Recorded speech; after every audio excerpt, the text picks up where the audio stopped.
La lecture est un acte de générosité entre l'auteur et le lecteur. Chacun compte sur l'autre, chacun fait confiance à l'autre et exige de l'autre autant que de lui-même. Cette citation de Jean-Paul Sartre n'a pas été prise par hasard. Nous fêtons cette année les 120 ans du prix Nobel de littérature et Jean-Paul Sartre a été le seul à refuser ce prix parmi les 15 récipiendaires français. Il se trouve qu'à Bordeaux, on a un fameux récipiendaire du prix Nobel, François Mauriac, et il se trouve que j'aime beaucoup François Mauriac. Pour le fond de ce qu'il écrit, c'est toujours un peu triste, mais en fait, François Mauriac, c'est comme une musique triste qui ferait du bien.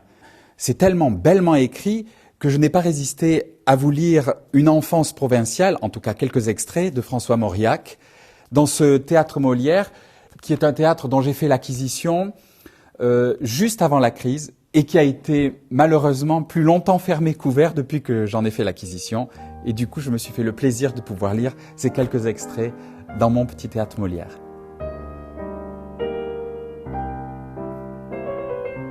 Cette ville où nous naquîmes, où nous fûmes un enfant, un adolescent, c'est la seule qu'il faudrait nous défendre de juger. Elle se confond avec nous, elle l'est nous-mêmes, nous la portons en nous. L'histoire de Bordeaux est l'histoire de mon corps et de mon âme. Un étranger attend que je décrive le grand théâtre de Louis, la bourse de Gabriel, mais ma petite enfance souffre dans la sombre rue du Mirail, du côté de la grosse cloche, et j'en poursuis le fantôme pitoyable dans la brume de ces quartiers morts.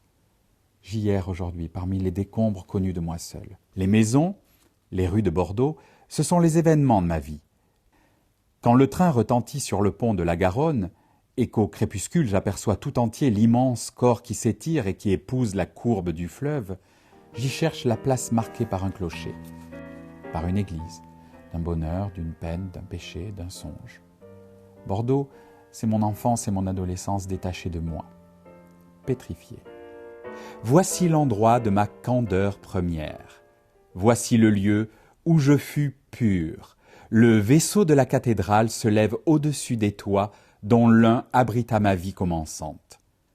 Jusqu'à ma 20e année, mon destin tenait dans cette ville et dans sa campagne. Il en a épousé strictement les contours. Une muraille de la Chine séparait pour moi la Guyenne du reste de l'univers. Mes frères et moi ne voyagions guère plus que n'avaient fait nos grands-parents, du temps des diligences. Le chemin de fer n'allait pas pour nous au-delà des propriétés où mon père, jeune homme, se rendait sans peine à cheval, en poste douce. M'en plaindrais-je ? Un grenier suffit à Rimbaud, enfant, pour connaître le monde et illustrer la comédie humaine. Il m'a suffi de cette ville triste et belle, de son fleuve limoneux, des vignes qui la couronnent, des pignadas, des sables qui l'enserrent et la font brûlante, pour tout connaître de ce qui devait m'être révélé. Où que j'aille désormais, au-delà des océans et des déserts, mon miel aura toujours le goût de la bruyère chaude, en août, quand l'appel du tocsin et l'odeur de la résine brûlée interrompaient mes devoirs de vacances. Quelques douleurs qui m'attendent encore, je sais que je l'ai par avance connue dans la clarté mortelle des jours où je devins un homme, sur cette terrasse, à 40 kilomètres de Bordeaux, près d'un calvaire.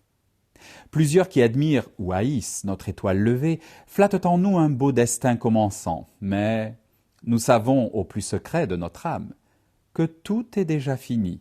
Notre enfance à Bordeaux fut une préfiguration, une muraille de la Chine.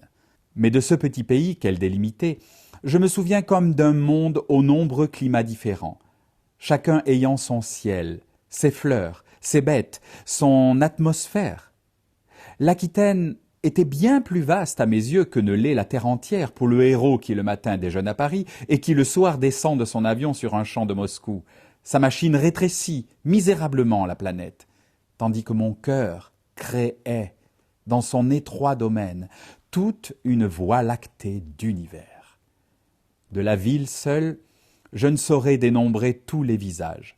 Le quartier de la Grosse Cloche avec la rue du Mirail où je fus, à 5 ans, chez les sœurs, puis à l'institution Sainte-Marie ressuscitée, une figure chétive d'enfant que les maîtres n'aiment pas.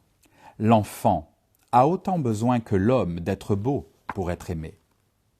Oui, À Bordeaux, tandis que, désespérément, je regardais du côté du bonheur, quelqu'un préméditait ma vie. J'eusse pu déchiffrer mon destin futur avec plus de sûreté que dans les plis de mes mains.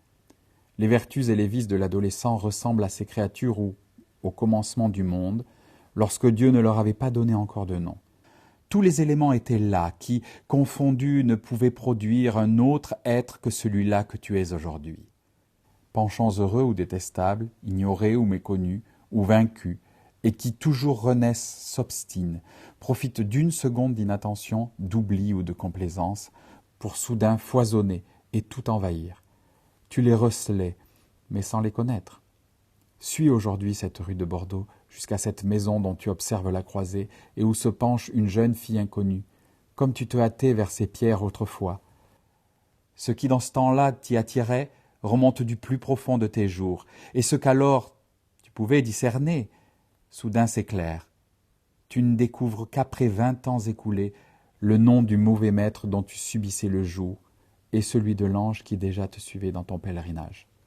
Chaque destinée humaine comporte une révélation où, comme dans la révélation chrétienne, les prophéties ne prennent de sens que lorsque les événements les ont éclairées.